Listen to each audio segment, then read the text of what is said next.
अगर मैं आपसे कहूं कि एक आदमी चलते हुए हवाई जहाज से रात के घोर अंधेरे में कूद गया, अपने साथ ले गया $2 लाख नकद, और आज तक न उसका शव मिला न कोई पुख्ता सबूत, तो आप क्या कहेंगे? आप कहेंगे नामुमकिन है।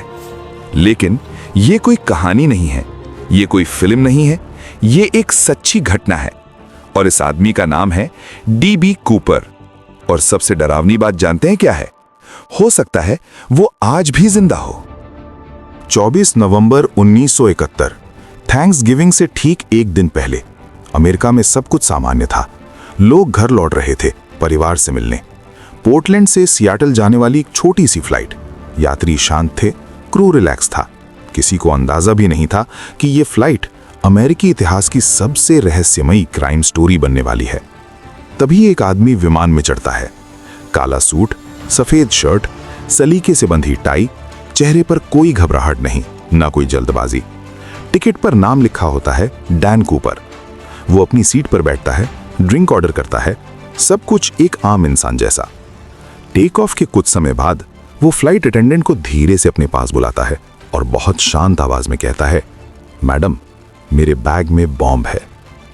पहले ये मजाक लगता है, लेकिन जैसे ही बैग खुला जाता है, अंदर तार होते हैं, बैटरियां होती हैं और डायनामाइट जैसी छड़ें। उसी पल पूरे विमान की हवा बदल जाती है। वो आदमी चिल्लाता नहीं, धमकी नहीं देता, बस शांति से कहता है, आप यहीं बैठिए और कॉकपिट को सूचना दीजिए। ना डर ना गुस्सा, सिर्फ पूरा नियंत्रण। उसकी मांग बहुत साफ थी, $2 लाख नकद, सिर्फ $20 के नोटों में, और 4 पैराशूट, सिर्फ 4। बाद में यही एक बात इस केस को और भी रहस्यमय बना देती है। विमान सियाटल में लैंड करता है। अधिकारियों को लगता है ये एक आम हाईजैकिंग है, लेकिन वो कूपर की हर बात मान लेते हैं। पैसे दिए जाते हैं, पैराशूट दिए जाते हैं, और फिर DB कूपर सभी यात्रियों को छोड़ देता है। एक भी बंधक नहीं, एक भी घायल नहीं। यहीं से सवाल उठता है, ये कैसा अपहरण करता है जो किसी को नुकसान नहीं पहुंचाता? अब विमान फिर से उड़ता है, मंजिल मेक्सिको, लेकिन कूपर की शर्तों पर।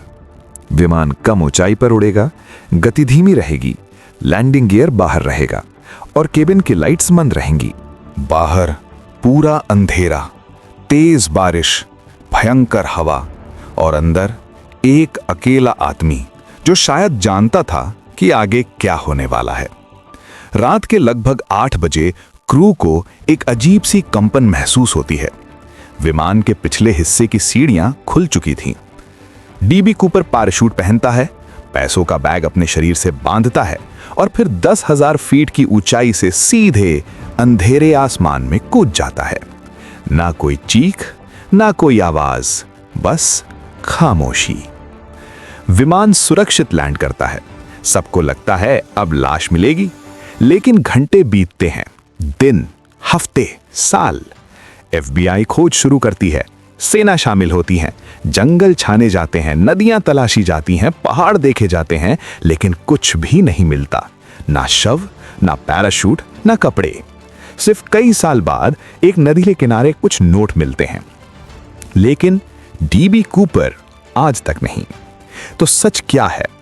क्या वो एक पेशेवर स्काई डाइवर था जिसने सिस्टम को हरा दिया, या फिर उस रात की हवा ने उसे जिंदा नहीं छोड़ा? लेकिन एक थ्योरी सबसे ज्यादा डर पैदा करती है।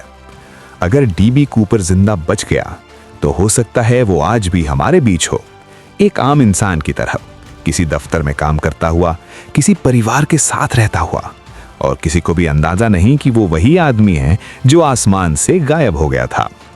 तो आप क्या सोचते हैं, परफेक्ट क्राइम या परफेक्ट भ्रम? अगर आपको लगता है कि ये केस आज भी आपको सोचने पर मजबूर करता है, तो कमेंट में अपनी राय जरूर लिखिए। और ऐसी ही सच्ची अनसुलझी क्राइम कहानियों के लिए रिवाइंड स्टोरीज को सब्सक्राइब करना मत भूलिए।